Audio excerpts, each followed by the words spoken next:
Welcome. Thank you for joining us today for a presentation around the PERS 6% pickup proposal. I'm Mary Stewart. I work for the Department of Revenue, and I am one of the Central Table Bargaining Co-Chairs. I'm Steve Demarest. I work for the Employment Department, and I'm your other Central Table Bargaining Co-Chair. Today we're going to walk through a short presentation of our PERS pickup proposal. Some of you have already submitted some questions, and we're going to address those during the presentation. So, Steve, could you talk a little bit about the PERS history? Sure, Mary. Prior to 1979, we paid 6% of our wages towards PERS.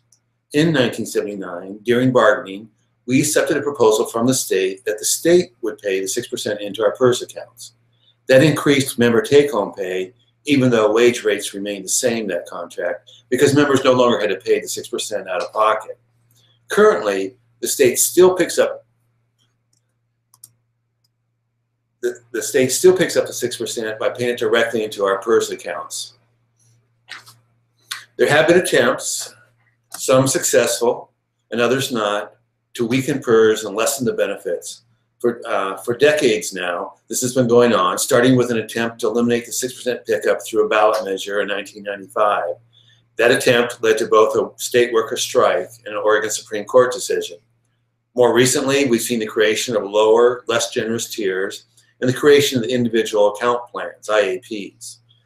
We've seen attempts to reduce cost of living adjustments granted to retirees, which was addressed in the most recent Supreme Court decision.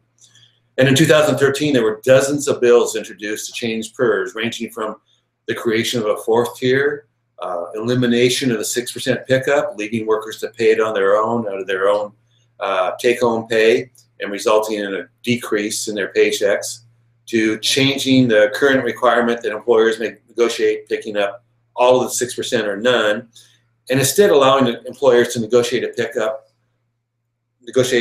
only a portion, leaving workers to pay the rest out of their paycheck, again resulting in a loss of take-home pay. So there's a long legal history on what changes can lawfully be made to PERS, and the primary area that is open to erosion that would withstand the courts is around 6% pickup. In addition, it's important to note that when OPSRP Tier 3 was created, the 6% in pickup was not counted toward final average salary. And now more than half our members are in Tier 3. So we need to secure our retirement. Mary, let's talk about the proposal. Thanks, Steve. Our proposal is that the pickup amount would be transferred back to the employee's base pay and then transferred as a pre-tax deduction into the employee's PERS account. Any additional payroll tax and increased PERS contribution incurred as a result of this proposed system would be covered by an additional 1% paid by the state into the employee's pay. Now, how does this work? There are two systems. There's the payroll system, where the 7% is added to the employee's base wage. By doing this, it would increase items such as differential pay and overtime. The 6% is then swept to the employee retirement account as a pre-tax deduction. The 1% remains behind in the employee wages to offset certain payroll taxes. Then there's the tax system. For tax purposes, the 6% is not included in gross income. Deposits made pre-tax to retirement accounts are not taxed up front. You pay tax on those funds when you retire and disbursements begin. The total 7% is recorded for Social Security and Medicare purposes. Therefore, the 1% covers the minor tax increase for those programs. Even though the 6% would be in the workers' paychecks prior to going to PERS, state law demands that it must be paid into your IAP account either by the employee or the employer. So the 6% continues to go to the PERS system. Having it pass through our paychecks doesn't alter that. And finally, even though it will become part of wages, it is considered a pre-tax contribution and thereby separated out from the rest of your income for tax-paying purposes. So, there are a number of ways that this would be in our best interest. First, it would be an additional benefit for OPSRP members, those hired on or after August 29th of 2003, also known as Tier 3. as it would translate into higher average final salary. Currently, Tier 1 and Tier 2 members already have the 6% pickup counted towards their final average salary, but Tier 3 members don't.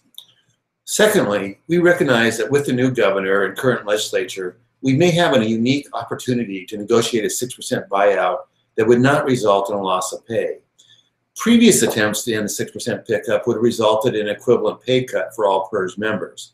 This issue was a central cause of the 1995 strike by state and higher education workers in Oregon. Because we prevailed in striking down the recently passed PERS COLA cap in court, there have already been proposals to end the 6% pickup in a way that would not hold us harmless, but would instead entail some sort of pay cut, i.e. legislation allowing for negotiations over splitting the pickup or eliminating it altogether at our own expense. In addition, under the proposed system, any pay or benefit based on your wage rate would increase, which includes IAP contributions, overtime, out-of-class and leave differentials, vacation payouts, and Social Security calculations. So if you work overtime or have a pay differential, for example, this could put more money in your pocket. So that's a big benefit to this. While this contribution is pre-tax, it would still increase FICA taxes, Social Security, and Medicare, which is why we're bargaining an additional 1% to cover these increases.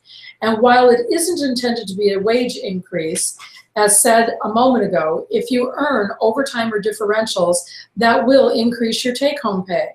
Additionally, there will be a small impact on union dues. Our dues are 1.7% of base pay only. So if you earn $40,000 per year, your dues would go up $3.40 to $3.90 per month based on the exact terms of the proposal. For those of us who are making income-based payments or receiving income-based assistance, rolling the 6% into our paychecks may impact these programs. Many programs exempt pre-tax retirement benefits from income calculations, but some do not. If you are impacted by income-based benefit or payment plan, you'll need to consult with whomever oversees your benefits or payments. Be sure to tell them this is a pre-tax retirement benefit. The idea of taking over the 6% has been discussed at bargaining tables and in the legislature for years. Many unions, including our fellow members at Portland Public Schools, and most firefighter and law enforcement bargaining units have already adopted this change because they saw it as being in their best interest. At our bargaining conference held this year on Sunday, January 25th, this proposal was brought forward to the assembled delegates. The delegates in attendance understood its importance and supported moving it forward. The bargaining team has made a number of proposals to get money in workers' pockets. As we said earlier, this proposal would be an additional benefit to Tier 3 OPSRP members because it would include the 6% in final average salary calculations. This group currently makes up more than half of all PERS participants and will be the group that continues to grow. This proposal would also help workers down the road, as the 6% would be more secure if it were part of our salaries. The proposal would preempt future cuts to compensation through changes to the pickup brought about by the legislature. So let's take a look at the pickup proposal because it should be seen within the context of all of our other economic proposals, which are a cost of living increase on July 1st of each contract year that would be equal to the Consumer Price Index plus 2%.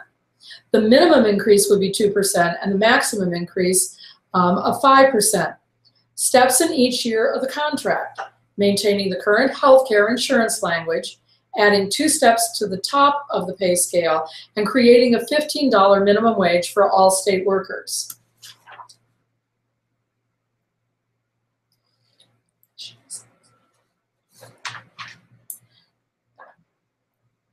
So if we haven't covered your concern, you can either email us at stateworkerbargaining@SEIU503 or text us at 787-753, just as it shows on the screen here.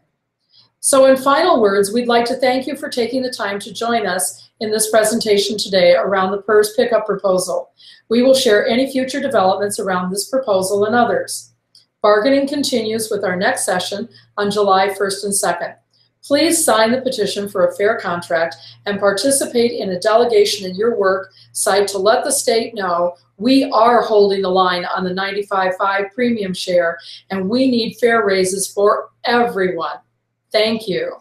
Thank you, everyone.